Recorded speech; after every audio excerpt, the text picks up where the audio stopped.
You're willing to try some new frugal habits, but you really want to see some cash in your pocket pretty quickly. Here are the habits you want to try first. So much of frugality is about a whole lot of small habits that save small amounts of money, which do add up to big amounts of money over time. Yeah. But sometimes you just want that like instant win. You want to be really encouraged to move forward in your frugality and save some money and be able to see it in your bank account, let's say within like 30 days. Yeah. These are the habits that we'll talk about in this video. The big bang for the buck. But at first, if you don't know us, I'm Hope. And I'm Larry. This is Under the Median, where every week we talk about practical frugality.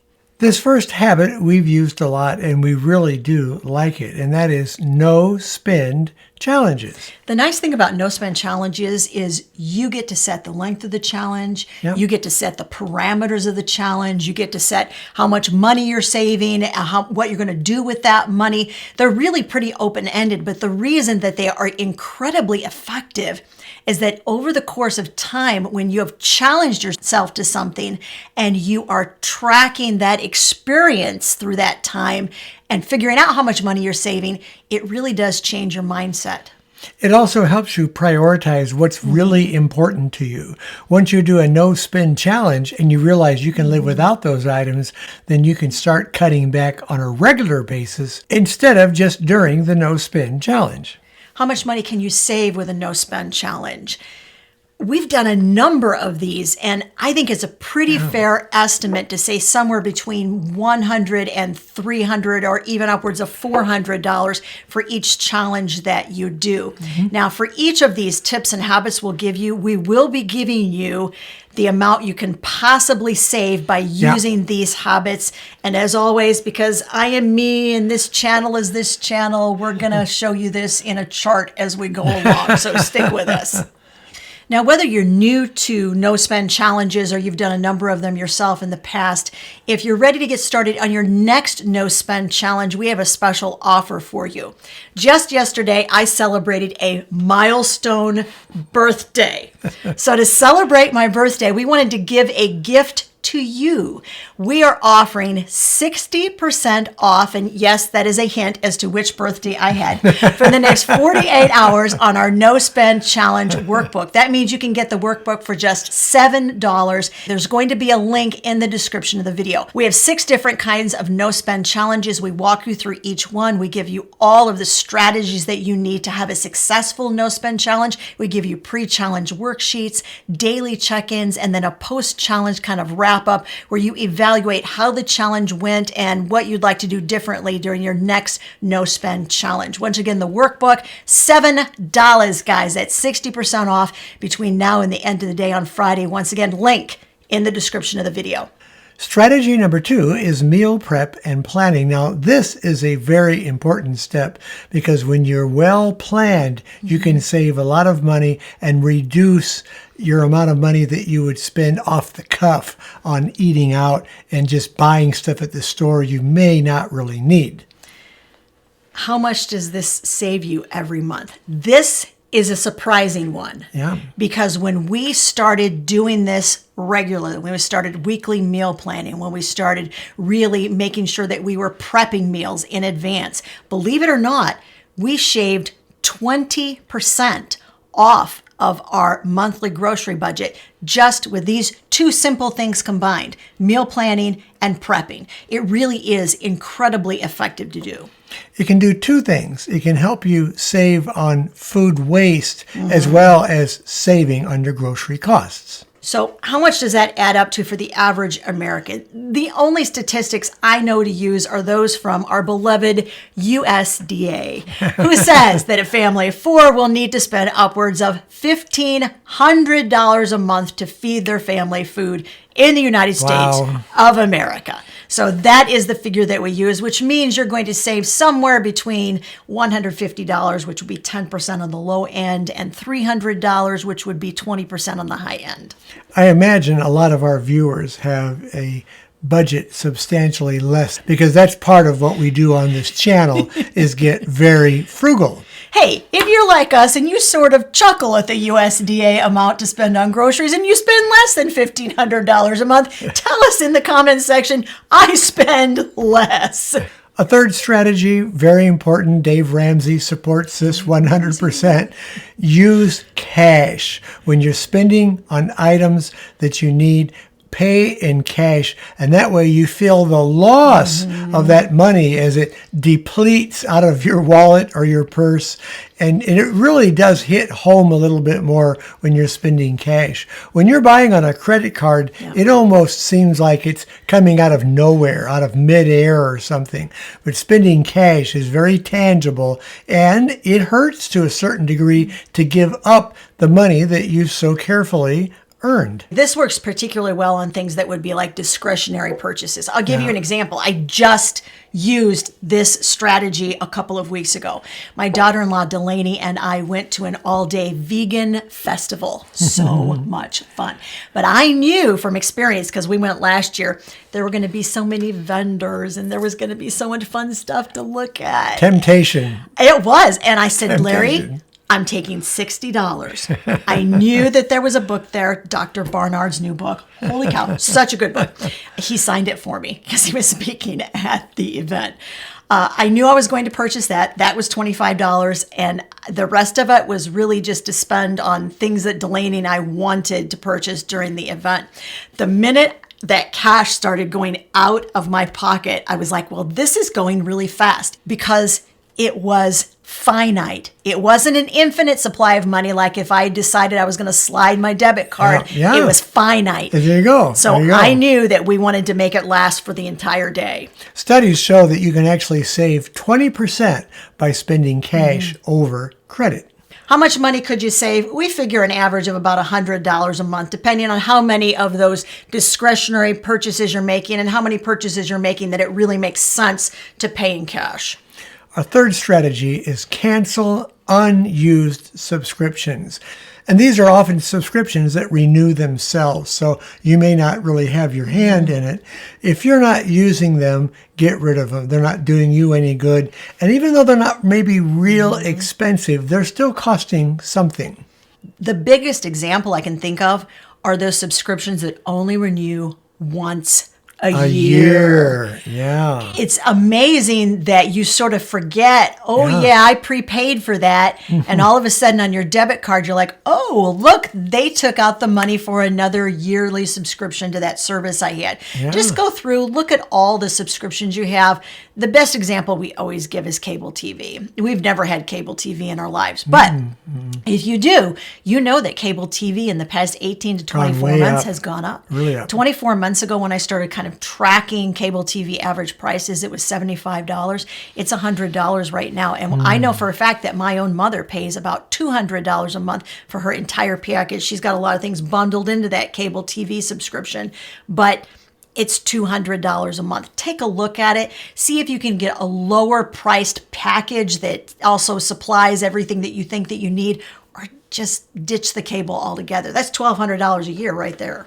The estimated savings with this habit is anywhere from $50 to $100. And once again, this will depend on exactly how much you're doing it. Now, of course, with everything, once you start ditching subscriptions, provided you're not getting new subscriptions, it's a limited amount. Eventually, you're going to run out of things that you're going to cancel. But we figure for the first year, for an average person, $50 a month. And you'll notice that we figured about twice a year, you're going to go through and look at your unneeded subscriptions. The next strategy that makes good sense is to shop your pantry first. Now, you're not really spending any money when you go into your pantry and look for food that you can possibly use. It's just a matter of going in there, determining what you have and seeing what you can use to make delicious meals that aren't going to cost you any extra. This is a good example of looking at all those mystery ingredients sitting in your pantry. It's like the bottle of Moroccan meatball sauce that I got at the Amish store for a really great markdown price. And I'm like, honestly, I have no idea what I'm going to do with it. We all have those items sitting in our pantry, right? Or the items that we got a whole bucket load of stuff because we got a great deal on it.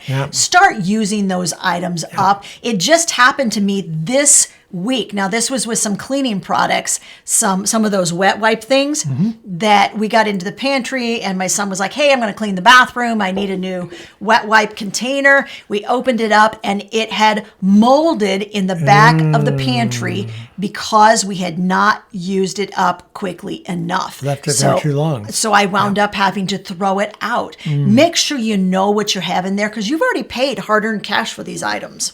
You can save anywhere between $50 and $100 a month. Now, isn't it amazing as you look back on the things that we've talked about already in this video, how much you can save? And we're going to get to the final price of what you could possibly save. It is astounding. Now, I will say that like with the pantry tip, I would really throw in there your freezer as well. Yeah.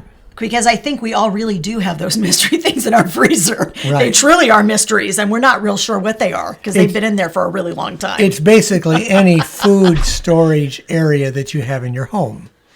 Tip number 6, cut energy use. This is one of those items that we've been super successful with, but a lot of people genuinely feel stuck paying whatever the energy company is charging. Now, you're not going to be able to tell them you got to lower your rates, but there are a lot of things that you personally can do to lower your usage and thereby lower the amount you're paying on your next bill. I just got an email this week from an under the median viewer that said she had in the middle of summer, in the middle of August, peak AC season by using all the tips and strategies that we teach her on the channel about lowering your energy usage. She had lowered her summer energy bill $100 when she compared last year's bill to this year's bill in August. She had cut her energy usage by 32%. So how you regulate the use of your energy gives you the power to bring that price down. I like that pun. That was nice. All right, so how much can you save? Drum roll, please. You can save $20 to $50 a month by bringing that power consumption level down. And as we mentioned, just had a viewer save $100 compared to last year. So it really depends a little bit on how you're using energy right now as to how much you're going to be able to save. Right. Number 7, sell unused items. This is one of those things, again, that all of us have sitting around the house. Stuff that we don't need, that we haven't used in Lord knows how long. And we're never going to use it. Sell it. Yeah, get rid of it. It's just taking up space. And as you clear out your house, it kind of frees you a little bit too. So this is a great tip. You can save anywhere from $100 to $300 a month, depending on what you have to sell. Tip number 8. Plan free, fun days. This is highly underrated in our society.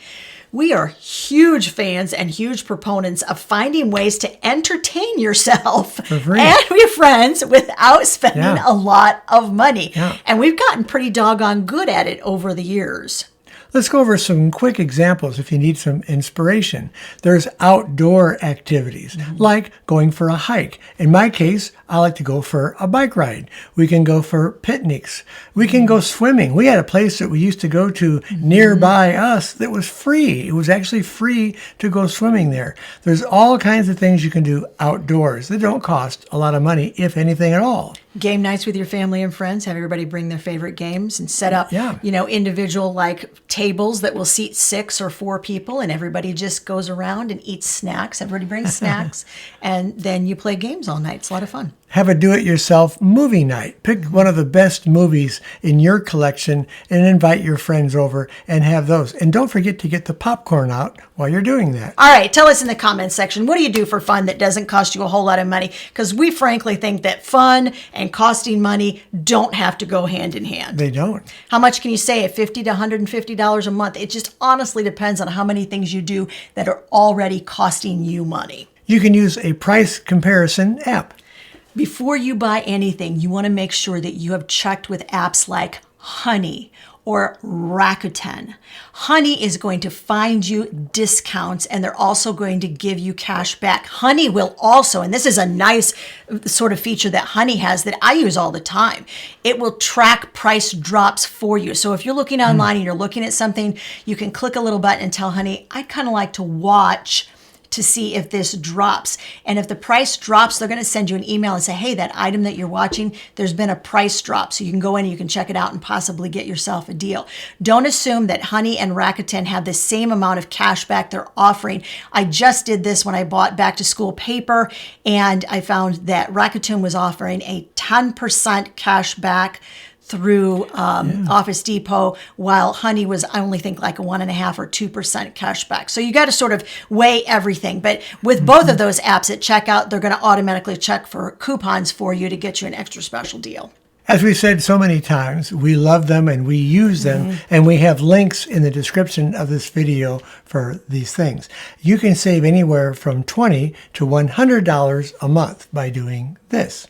Tip number 10, this is one of Larry's favorites. Well, while I was working, and this is a good thing to do while you're working, I supplied my own coffee and my own lunch. I always took my own lunch. I don't think I hardly ever ate out. 1 in 10 workers spend about $5 a day just on coffee alone. And 1 in 10 workers can spend up to $15 each time they go out to eat for lunch. That adds up very, very quickly.